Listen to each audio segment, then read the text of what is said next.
Mark Stopka joins me on this episode to talk about his Project Catalyst proposal that is all around building an open source version of the voting app. This way, decentralized apps can use it as well. Other people in the community can use it as well. Anyone that has a decentralized autonomous organization and needs those mechanisms built into their platforms to actually go ahead and create that voting experience. Wouldn't it be cool if all of these ecosystems, the DEXs, the DAOs, whatever you might be using, all had a same and similar user experience when it came to voting? That would be absolutely awesome. It really reduces that amount of friction and reduces the amount of development that all these development companies would have to do in regards to the actual DAO and voting side of aspects and everything around that for their projects.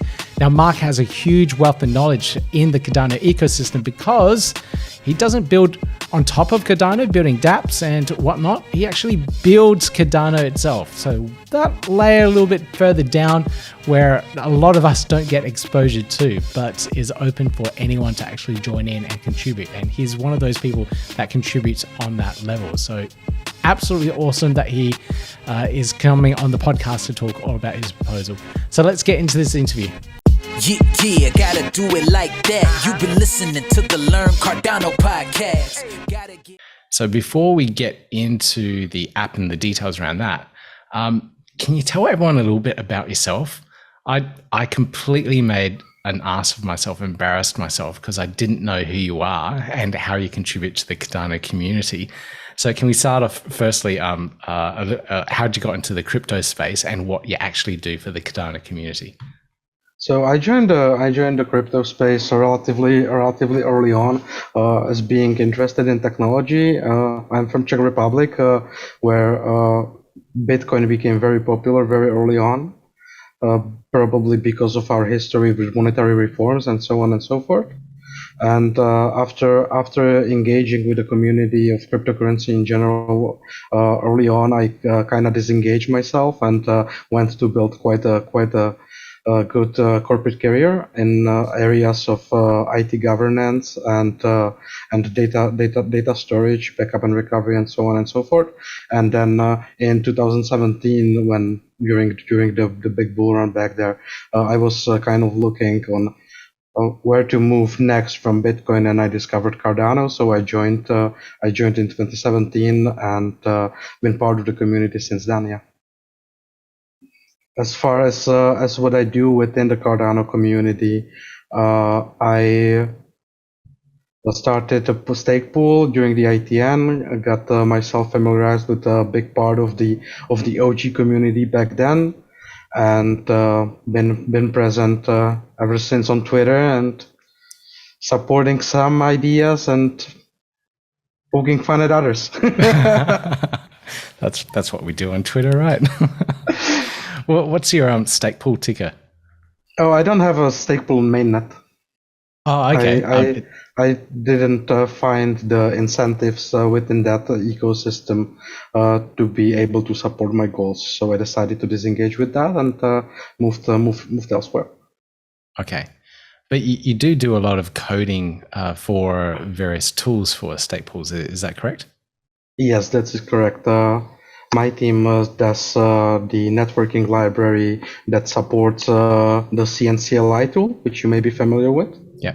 So if you guys are getting predictions of how many rewards you get during the next epoch, that's supported by Andrew Westberg's tool, which uses the underlying component from something that we are building. Right, gotcha.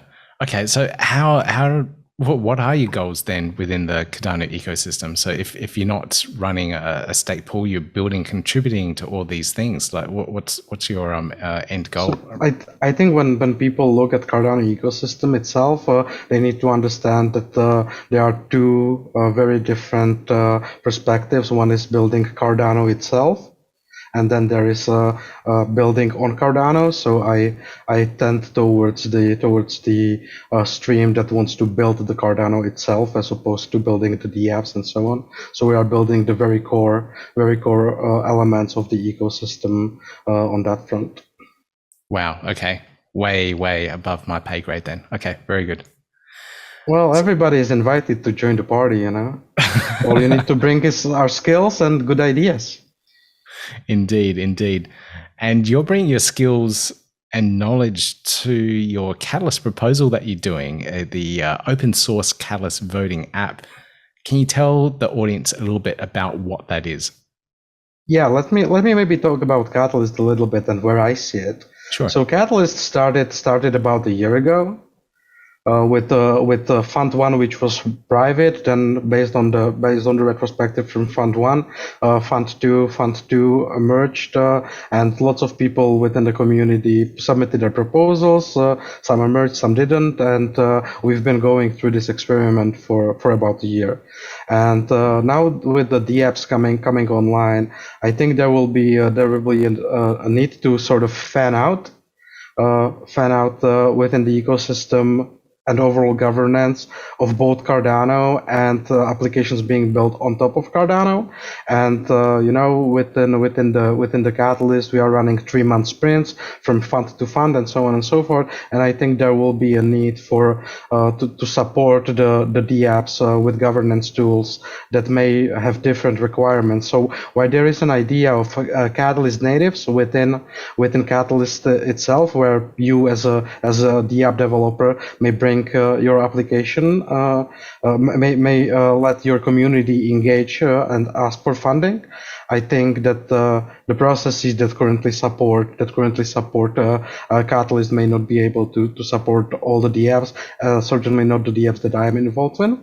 So we are trying to bring the best of Catalyst, and while also enabling different governance models for different audiences. Okay, so let me get this right. So you're talking about a voting mechanism tool for the dApps as well. Is that what you mean? Yes, this is what this proposal would enable. If we get this proposal funded, if we build the voting app, then what we can do, because that app is not open sourced by IOG. So it doesn't enable everyone to participate. But we did some basic reverse engineering of the tool, and we think that it's relatively easy to develop. And with that, the underlying mechanism that is used for actual casting of the votes and so on and so forth, that is open source, but not very well documented at this point.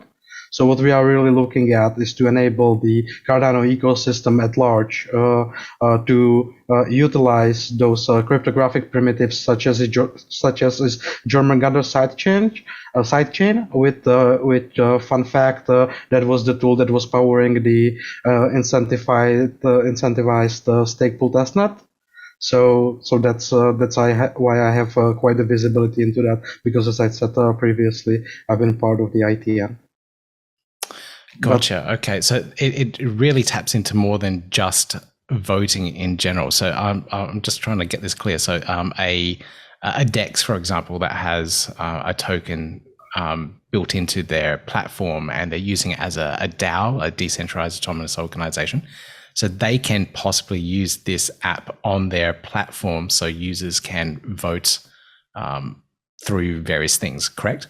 Yes, once we would get the processes documented on how to set up a side chain, how to make a snapshot of the main chain, how to register for voting, and how to spin up the infrastructure that supports the current Catalyst, you would be able to spin up your own versions of Catalyst maybe every month, or maybe every 6 months, depending on your business requirements, or maybe just ad hoc when you have a big decision to make.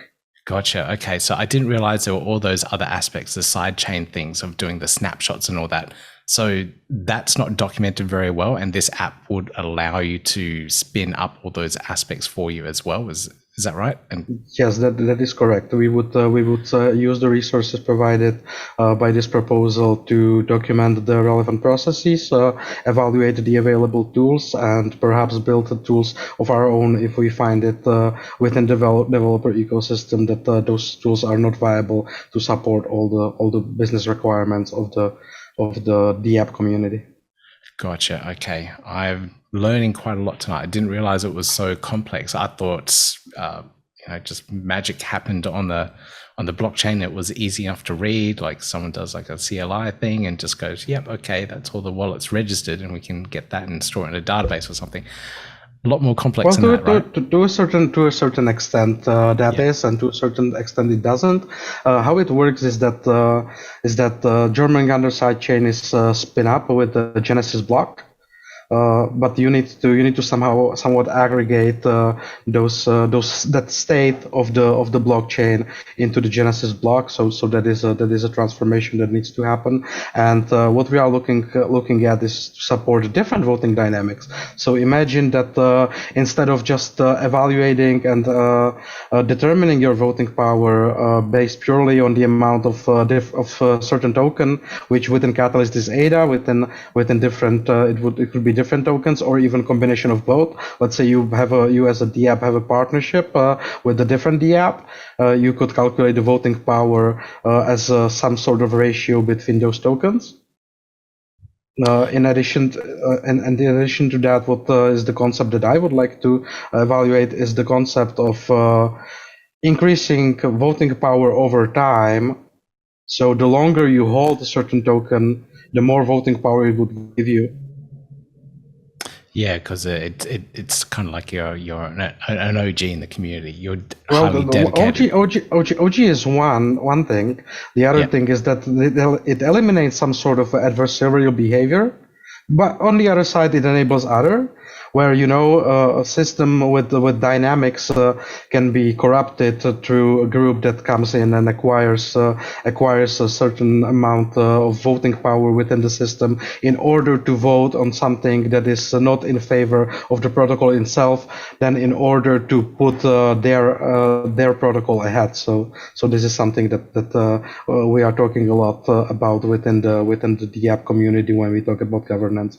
I'm involved with quite a few teams on the topic of governance. With some, I am involved on the official capacity.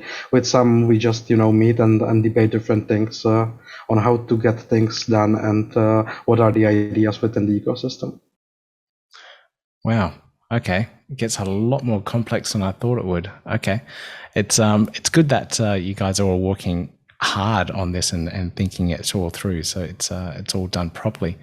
So in terms of the app, who else is going to be working on it? Is it just yourself that's going through it and providing the code and making it open source, or is there a team behind this? So there would be, as I outlined, there would be like three components, right? One would be processes and documentation. The second one would be the backend tools, and the third one is actual voting app. So for the voting app itself, because within the ecosystem we are missing the resources quite a lot to build good UIs and so on, we would outsource that to a completely different company, which at this point has about 30 to 60 employees. It's a company of a friend that I met a couple of years ago, and they basically build mobile apps and web applications for past 5 years, and they have quite a big references, including the national energy provider in Czech Republic, Škoda Automotive, maybe it's a Volkswagen subsidiary that makes cars and so on and so forth. So they are quite recognizable, and they build quite a good applications there. At this point, they have one developer that would be able to jump in right away, but that may change tomorrow, so there may be a little bit of gap to allocate resources properly within that. Okay. But I don't see that raising if it gets funded. But all I tried to say is that if this don't get funded now, it's not necessarily possible to get the people involved. At least the team that I'm thinking of. If the idea would have to be postponed, to fund 8 and so on. It sounds like the final product will be very polished, considering that you're using a really good design development team to bring the app, and it's all going to be open source, and all these other teams can leverage what's built existingly and use it for their own thing. So that's a really, really big value add. It saves a lot of time for any of those other teams that are thinking about running voting systems, and instead of spending the money on it, you guys have done it already. You've done it for the ecosystem in general. So that's really cool. Yeah, that's definitely one of our goals, to have a very, very good UI, and enable, it's called, I think, it's called white labeling, right? So you have a white label product on which you can then bring your corporate identity, or in this ecosystem maybe we should start calling it the app identity or whatnot, and make enable people to build their own version of the app. And if it's gonna be deliverable within the budget, which I think it may be, but I just didn't want to commit to it, we would build a full-blown web application that you could use run locally to do the voting. So you would not be able to vote only from your phone, but you could also be able to vote on your computer, where you may have access to the proposals to review them better, as opposed to just going by the community advisor reviews within the application, because the application doesn't really allow you to seamlessly switch between the IdeaScale proposals and the the voting app.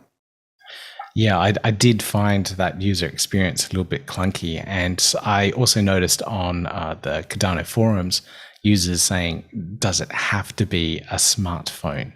Not everyone has decent smartphones, or might not have a good smartphone at all that can actually run the app. So a web application would be a really great alternative that will allow users to, like you said, switch between IdeaScale itself, or even one of the other Catalyst websites that have appeared, and then vote directly in the web application too. I think one of the things to maybe mention here is that most of mobile apps these days are basically web apps running on your phone in some sort of a sandbox. So it really shouldn't be much difficult thing to implement, at least to the extent that you can just use it from the browser, enabling good experience on both mobile and the desktop, which has different resolution and so on and so forth. That is a little bit of a different angle, but at least enabling people to simply vote through a mobile app, that's definitely through a web app.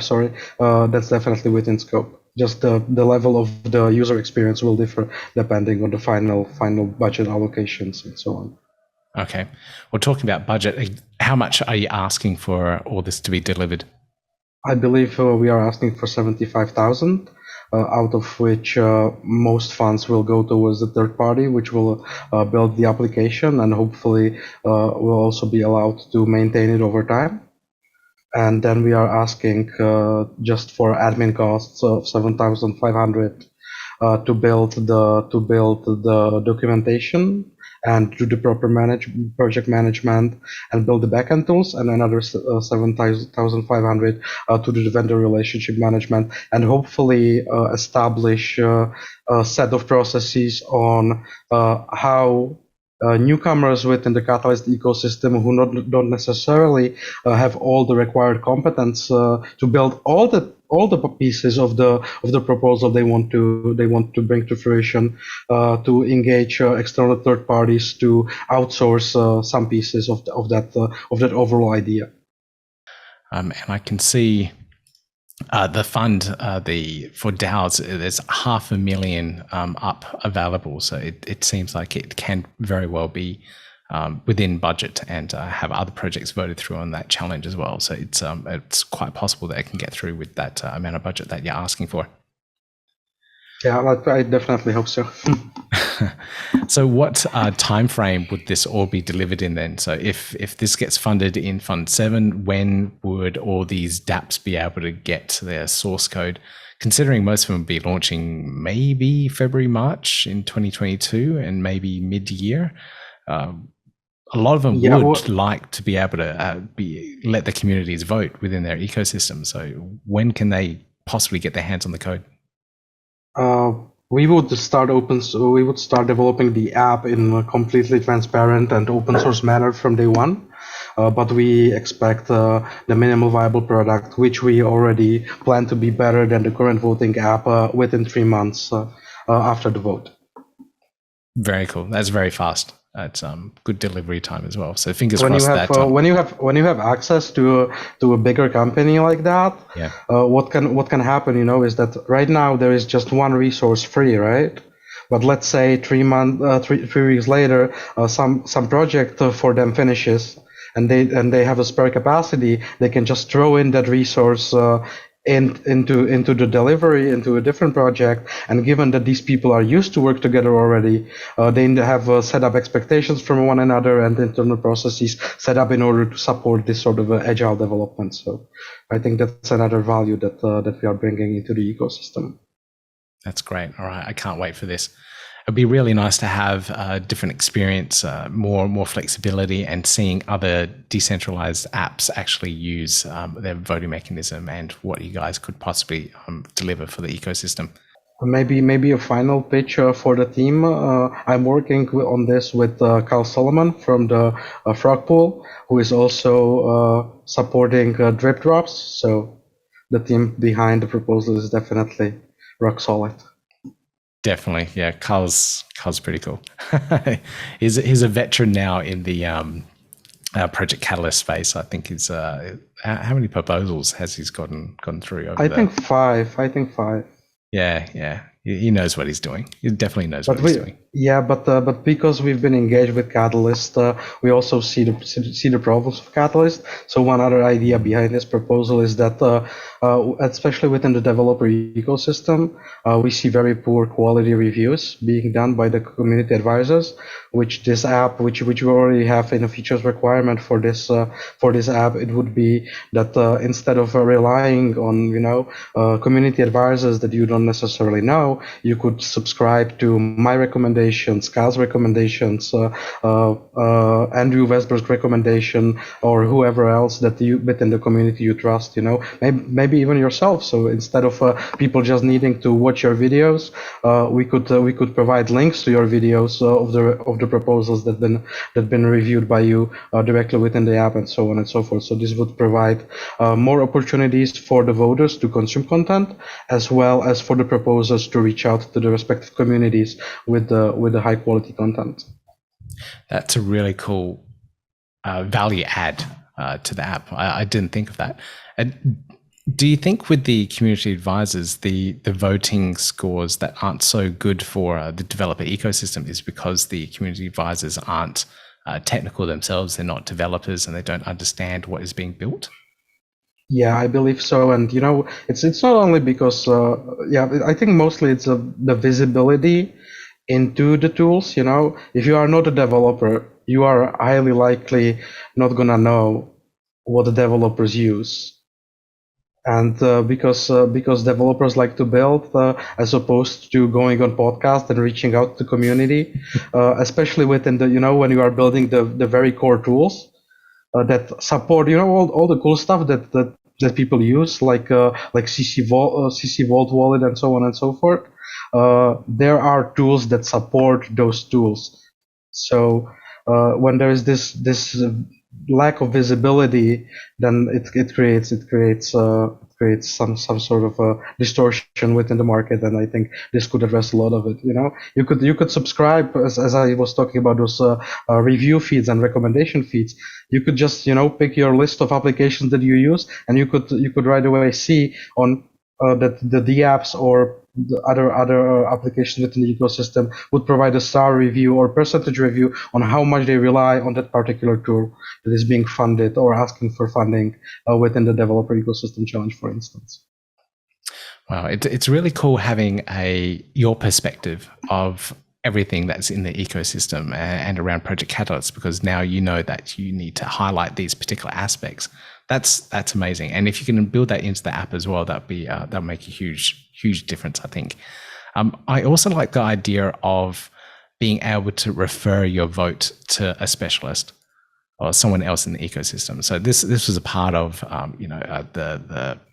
the treasury system for blockchains, the research that was originally done, where you could possibly delegate your vote to someone else. So someone that has a lot of ADA, but has no idea about the technology itself, would trust someone else to do the voting for them. Would the app have something in regards to that to allow delegation of a vote? So pure delegation of a vote requires a cryptographic primitive, which will be implemented by IOG on the mainnet. But even with this proposal, what we saw is that for some highly publicized proposals, like Liquid, for instance, there was like 1 billion votes casted in Fund 2. While for the other proposals, it may be just like 150 million. I had a proposal in there as well, and I always have like 150 million votes, and I always win, but always I'm like over budget. Yeah. So with this, what you could do if you are like a stake pool operator who knows some of the whales delegating to you, you could tell them like, okay, you don't need to go through all the proposals and all the clunky UI. You can just start the app, approve my proposals, review the list of selected 10 proposals within a single click, put your thumbs or up or thumbs down or I trust you a button and cast the ballot. So it would streamline it, but it would not be a full blown voter delegation. That's a progress, though. That's definitely a step it is forward. A big step, I think. I think it's definitely a big step. Yeah. Especially now with over 170 proposals in Fund 7. Who's going to read all of them? Yeah, nobody. Yeah, exactly. Even the community advisors struggle to get through them and give all those ratings. They need continuously more and more advisors to go through and actually read them all to give them the ratings. So if you can offload that to other people to do the reading for them and get a little selection at least, and then get your community that follows you to vote on them, it really would help. Yeah, I think the biggest potential of this proposal is that it would enable everyone within the ecosystem to really start experimenting with lots of different ideas around Catalyst. So it would aid Catalyst greatly, but also service all those DApps. And once the DApps start experimenting, it creates a positive feedback loop where good ideas that people saw in the DApp ecosystem can be brought back into Catalyst, and the other way around, where good ideas from Catalyst can get promoted into the apps ecosystem governance. So I think that it's a great force multiplier. And the key is that this is all open source, so everyone can contribute back to that central idea and repository, so it can be ideas spread around. Okay, I'm excited, Mark. This is great. Fingers crossed this one gets over the line as well. It's absolutely fantastic what you're proposing with Carl there, and fingers crossed the budget looks good. The idea and concept is good. I'll be pushing this one for the votes. I think the budget is a little bit overestimated. That we asked for a little bit more money than we would need to, but I have no doubt that we can spread that money around within other builders within the ecosystem that maybe have not been funded for a very long time because of some of the pitfalls we've seen within Catalyst. Especially if we look at the developer ecosystem, what happened with Fund 7 is that developer ecosystem didn't get voted in. And instead only open source developer ecosystem was funded, which has only 200,000 budget, while the developer ecosystem itself was supposed to have 2 million of the budget, and it created a huge amount of friction within the community, because when there are lots of resource scarcity, there is lots of competition and lots of different competing interests, which are not necessarily bad, get brought up. Hopefully we can sort those issues out. Fingers crossed, Mark. Okay, maybe if I can say one more last thing, I would like to highlight 3 proposals within the challenge setting. So one of them would be developer ecosystem, which really needs your support. The second is the open source developer ecosystem, and the third one is a proposal to have some people working full time on administrative functions within Catalyst, within Cardano community. So for instance, technical community has something called Cardano improvement proposals and so on and so forth. And those people who, take ideas from the community, make standards, agree on the standards, and then push those standards out so the wallets can implement it, and the user experience across the community is consistent. Those people are currently unpaid unless they work for a Cardano Foundation or IOG itself. I did notice reading over some of the SIPs, the Cardano improvement proposals, that some of them were sitting around for like half a year and basically unread and untouched. Yeah, which is kind of sad, really, because some of them were absolutely amazing. I was reading one, I think it was number 13, around the linking system for wallets. So what was it, like you can embed a link on a page, and that would like delegate your wallet to a particular stake pool, things like that. Yeah. While that's CIP may not be fully implemented, it emerged from Nami wallet, and I believe it's definitely, and it's supported by Pool PM. So that blockchain explorer supports the functionality, but it would definitely be great if more tools within the ecosystem would be given the ability to do that. All right, fantastic. Okay, Mark, I'll put all the links to those other proposals in the show notes as well, all the references to your social channels, so people can get in contact with you. And good luck with with Fund 7 of Project Catalyst. Okay, thank you very much, and have a good day. So I really hope you enjoyed that, and please check out all of those proposals that he had mentioned. All the links are down below in the show notes, so you can find out a little bit more about it. Some of these are really, really cool and really need the attention so that they can get into the ecosystem and make a big difference in the Cardano ecosystem itself. So please check them out. Don't forget to vote for Project Catalyst. There's a lot of proposals out there. Please check out the playlist that I've put up as well. You can find out everything that I've reviewed and everything that I've gone through at the moment to highlight what you might want to be voting for in Project Catalyst. Check them out, see what you think, and I would love to see you all voting in Project Catalyst. Okay, if you love this content, please give me that thumbs up, click subscribe, click on the notification bell, and you hear more great Cardano-related content from me real soon. Yeah, gotta do it like that. You've been listening to the Learn Cardano podcast. Gotta get it hype. Crypto is what we like, but this is not investment or financial advice. Gotta do your research, cause it's risky. We know it is. This show is educational and it's informative. Crypto's the future, really, it ain't no debating.